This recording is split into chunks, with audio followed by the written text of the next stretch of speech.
Perencanaan adalah proses dasar di mana manajemen memutuskan tujuan organisasi dan cara mencapainya. Sebelum manajer melakukan organisasi, melakukan pengarahan dan juga pengawasan, maka mereka harus menemukan terlebih dahulu rencana-rencana yang memberikan tujuan atau arah organisasi. Perencanaan merupakan proses yang tidak berhenti ketika proses tersebut telah dilaksanakan. Karena rencana tidak hanya ditetapkan, tapi juga harus diimplementasikan dalam proses organisasi.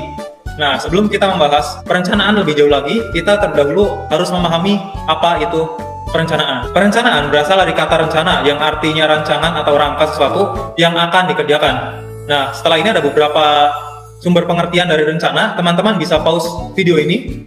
Dan juga ada juga beberapa pendapat dari para ahli mengenai pengertian dari rencana. Teman-teman juga bisa pause video ini.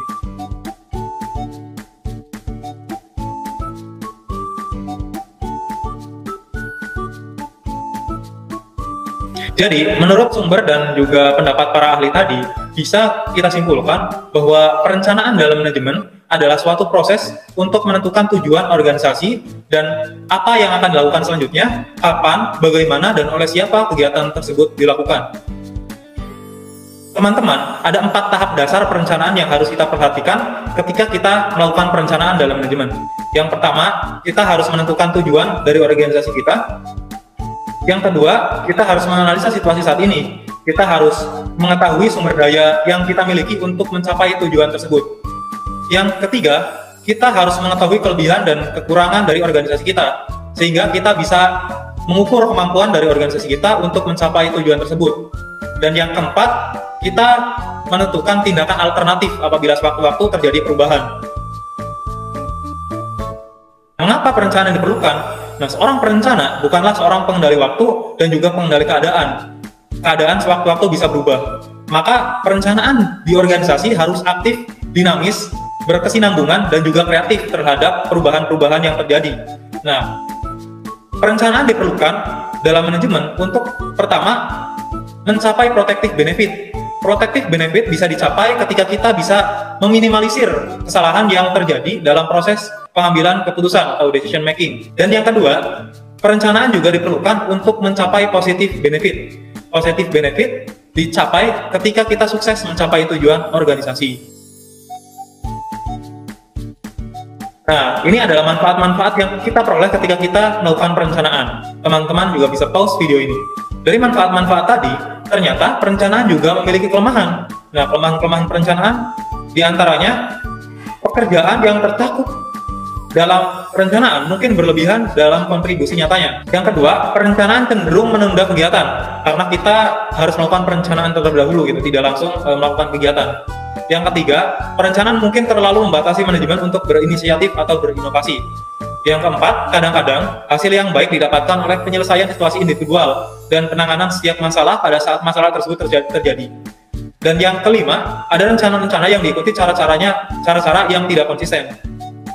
Nah, akan tetapi, walaupun perencanaan memiliki kelemahan, namun manfaat yang kita peroleh jauh lebih banyak. Oleh karena itu, perencanaan dalam manajemen tidak hanya diharuskan, tapi harus dilaksanakan. Nah, karena perencanaan merupakan fungsi paling dasar dari manajemen, tentunya perencanaan saling berhubungan dengan fungsi-fungsi manajemen lainnya. Di antaranya ada fungsi pengorganisasian dan penyusunan personalia, terus juga ada fungsi pengarahan, dan juga ada fungsi pengawasan. Dalam fungsi pengorganisasian dan penyusunan personalia, perencanaan berperan untuk memperkirakan bagaimana menggunakan sumber daya untuk mencapai efektivitas paling tinggi. Dan dalam fungsi pengawasan, kita bisa melakukan evaluasi apakah rencana yang kita rencanakan realistis atau tidak. Oke, lanjut. Tipe-tipe perencanaan dan rencana. Perencanaan dan rencana dapat diklasifikasikan dalam beberapa cara yang berbeda. Ada 5 dasar pengklasifikasian rencana-rencana. Yang ke-1, bidang fungsional. Bidang ini mencakup rencana produksi, pemasaran, keuangan, dan personalia. Yang kedua, tingkatan organisasional. Tingkatan ini termasuk keseluruhan organisasi atau satuan-satuan kerja organisasi. Yang ketiga, karakteristik rencana. Karakteristik rencana ini meliputi faktor-faktor keformalan, kompleksitas, kerahasiaan, biaya, rasionalitas, kuantitatif, dan kualitatif. Yang keempat, waktu, menyangkut rencana jangka pendek, menengah, dan jangka panjang. Yang kelima, unsur-unsur rencana. Unsur-unsur rencana ini dalam wujud anggaran, program, prosedur, kebijaksanaan, dan sebagainya. Next. Ada 2 tipe utama rencana. Yang satu, rencana-rencana strategi. rencana strategi ini dirancang untuk memenuhi tujuan-tujuan organisasi yang lebih luas. Yang kedua, ada rencana-rencana operasional. Rencana-rencana operasional ini penguraiannya lebih terperinci bagaimana rencana-rencana strategi itu akan dicapai. Ada dua tipe rencana-rencana operasional. Yang satu, rencana sekali pakai atau single use plans. Rencana ini dikembangkan untuk mencapai tujuan-tujuan tertentu dan tidak digunakan kembali bila telah tercapai. Dan yang kedua, ada rencana tetap atau standing plans. Rencana ini merupakan pendekatan-pendekatan standar untuk penanganan situasi-situasi yang dapat diperkirakan dan terjadi berulang-ulang. Next. Rencana-rencana strategi. Strategi adalah program umum untuk pencapaian tujuan-tujuan organisasi dalam pelaksanaan misi. Strategi juga menghubungkan sumber daya manusia dan sumber daya lainnya dengan tantangan dan risiko yang harus dihadapi dari lingkungan di luar perusahaan.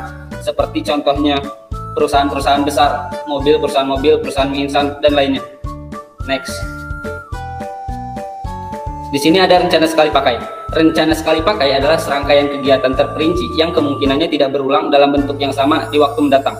Tipe-tipe pokok rencana sekali pakai adalah program, proyek, dan anggaran.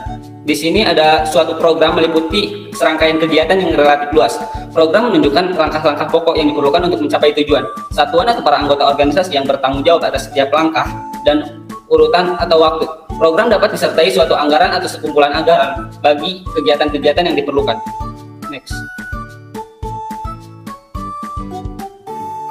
Faktor waktu dan perencanaan. Faktor waktu mempunyai pengaruh sangat besar terhadap perencanaan dalam 3 hal. Pertama, waktu sangat diperlukan untuk melaksanakan perencanaan efektif. Kedua, waktu sering diperlukan untuk melanjutkan setiap langkah perencanaan tanpa informasi. Yang ketiga, waktu diperlukan untuk mendapatkan data dan memperhitungkan semua kemungkinan. Faktor waktu lainnya yang mempengaruhi perencanaan adalah seberapa sering rencana-rencana harus ditinjau kembali dan diperbaiki. Next. Perencanaan strategi. Perencanaan strategi ini merupakan proses perencanaan jangka panjang yang disusun dan digunakan untuk menentukan dan mencapai tujuan-tujuan organisasi. Sedangkan perencanaan yang dilakukan pada tingkatan bawah disebut perencanaan operasional, yang memusatkan perhatiannya pada operasi-operasi sekarang dan terutama berkenaan dengan efisiensi, bukan efektivitas. Next.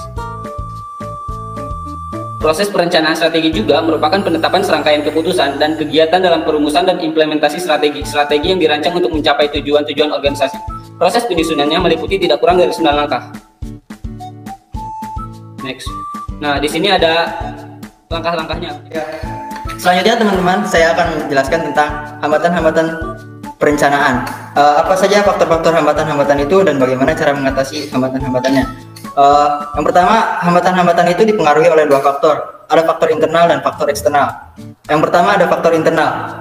Faktor internal adalah penolakan para perencana terhadap penetapan tujuan dan pembuatan rencana untuk mencapainya. Dengan kata lain, hambatan ini bersumber dari ketidaksediaan dan ketidakmampuan individu-individu perencana untuk melakukan kegiatan-kegiatan perencanaan. Karena penetapan tujuan merupakan langkah esensi yang pertama dalam perencanaan, para manajer yang tidak dapat menetapkan tujuan yang cukup berarti tidak akan mampu membuat rencana-rencana efektif. Ada beberapa alasan mengapa manajer ragu-ragu. Yang pertama adalah kurangnya pengetahuan tentang organisasi. Para manajer tidak dapat menetapkan tujuan-tujuan yang berarti bagi satuan-satuan kerja mereka tanpa mempunyai pengetahuan tentang pekerjaan satuan kerja dan organisasi secara keseluruhan. Yang kedua adalah kurangnya pengetahuan tentang lingkungan. Para manajer seringkali kurang memahami lingkungan eksternal organisasi, seperti pesaing, penyedia, lembaga-lembaga pemerintah, langganan, dan sebagainya, sehingga menjadi bingung tentang arah yang diambil dan menetapkan tujuan yang pasti. Yang ketiga ada takut gagal dan kurangnya percaya diri. Para manajer seringkali memandang kegagalan sebagai ancaman terhadap keamanan jabatannya, penghargaan, dan respek orang lain terhadap dirinya. Hal ini membuat para manajer enggan mengambil resiko dan menetapkan tujuan tertentu karena takut gagal.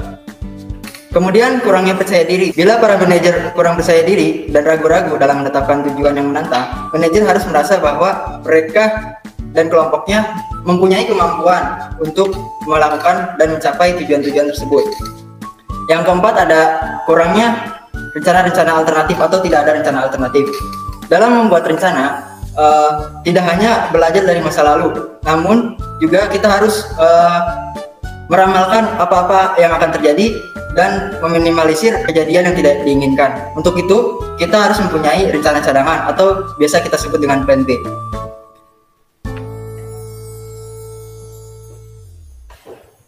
Hambatan yang kedua yaitu faktor dari eksternal.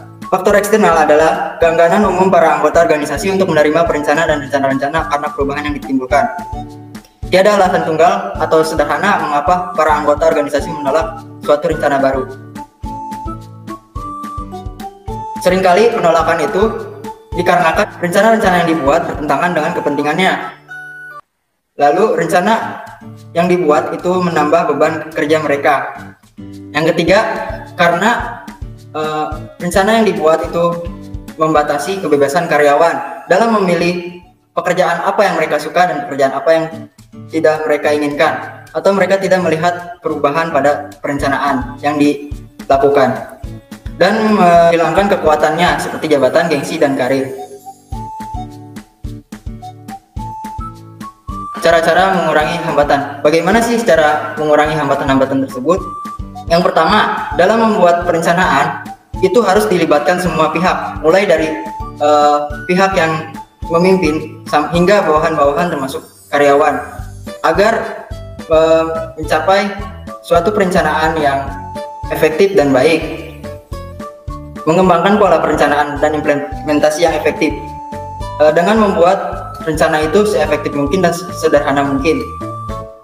Kemudian memberikan informasi tentang rencana-rencana dan konsekuensinya, agar sebelum merumuskan perencanaan, para anggota dan pihak-pihak lainnya sudah mengetahui apa saja konsekuensinya. Kemudian ada kriteria penilaian efektivitas rencana. Yang menjadi kriteria penilaian efektivitas rencana adalah kegunaan. Agar perencanaan menjadi berguna bagi manajemen dalam melaksanakan rencana dan fungsi-fungsi yang lainnya, suatu rencana harus fleksibel, stabil, berkesinambungan, dan sederhana. Rencana hendaknya dapat melakukan penyesuaian secara tepat dan lancar terhadap perubahan kondisi lingkungan tanpa kehilangan efektivitas.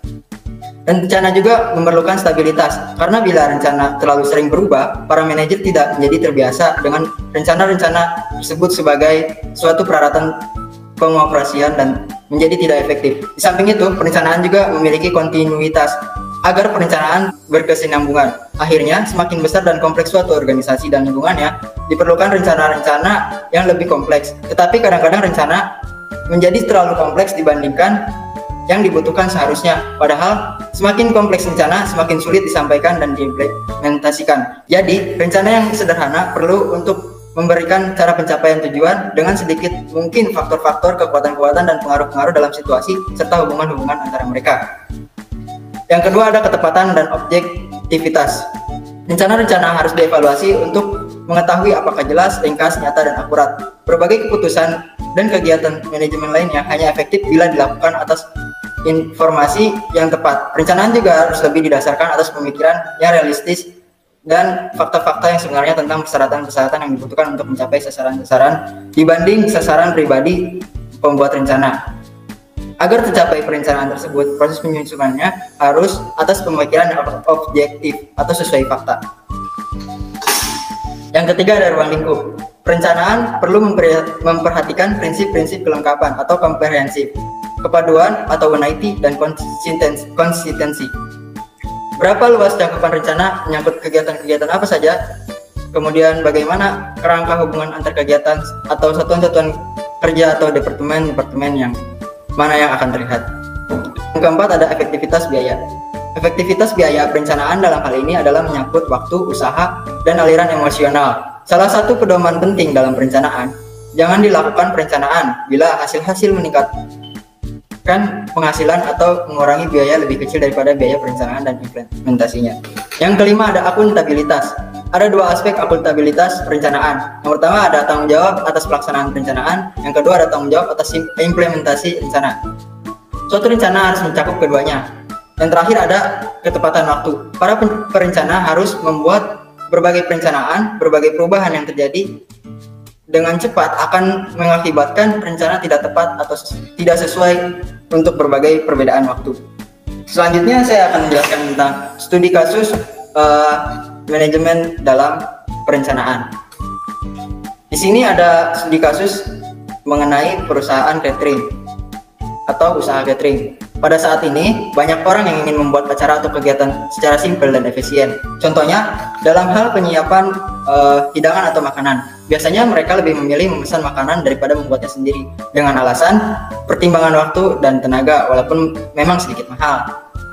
Dari pemikiran ini tercetus ide untuk membuat bisnis catering makanan. Dalam memulai usaha dalam bidang apapun, maka yang pertama kali diketahui adalah peluang pasar dan bagaimana menggait order. Kita juga harus mampu menganalisa keunggulan dan kelemahan pesaing kita, dari sejauh mana kemampuan kita untuk bersaing dengan mereka dari sisi harga, pelayanan, maupun kualitas. Untuk itu kita harus membuat planning atau perencanaan untuk memulai usaha tersebut. Perencanaan dapat dilihat dari beberapa aspek, seperti aspek manajemen, aspek pemasaran, aspek operasional, dan aspek keuangan. Dalam aspek manajemen, bisnis ini dimiliki bersama dengan sistem bagi modal, atau bisnis ini dikelola secara bersama-sama. Dan tiap orang mempunyai tugas masing-masing. Misalkan ada 5 orang, 3 orang bertugas untuk membuat masakan dan penyajian, 2 orang bertugas untuk mencari bahan masakan, mengantar pesanan, dan melakukan perekrutan tenaga kerja apabila membutuhkan. Selanjutnya ada studi kasus dari PT Unilever. PT Unilever adalah perusahaan yang terkenal dengan manajemen SDM-nya yang mumpuni. Bagaimana tidak? PT Unilever sangat mempertimbangkan setiap sumber daya manusia yang akan bergabung bersama PT Unilever. Ini terbukti dengan setiap tahunnya PT Unilever sengaja merekrut orang-orang terbaik dari berbagai perguruan tinggi terbaik. PT Unilever juga memiliki program manajemen sendiri yang disebut dengan program latihan kerja atau LATKER. Jadi, dalam perencanaan PT Unilever ini, mereka lebih menekankan perencanaan dalam sumber daya manusia. Karena menurut mereka, dari sumber daya manusia yang berkualitas, itu akan menghasilkan produk-produk yang berkualitas. Pada intinya, teknik manajemen SDM PT Unilever terbagi menjadi 3 hal. Yang pertama, pengadaan suatu proses rekrutmen dan orientasi dalam program latihan kerja seperti apa yang tadi saya jelaskan. Yang kedua, penggunaan, yaitu proses sinkronasi antara kemampuan sumber daya manusia dengan tugas apa yang menjadi tanggung jawabnya. Yang ketiga, pemeliharaan, yaitu bagaimana PT Unilever menciptakan lingkungan kerja yang nyaman sehingga karyawan dapat merasa puas bekerja bersama PT Unilever.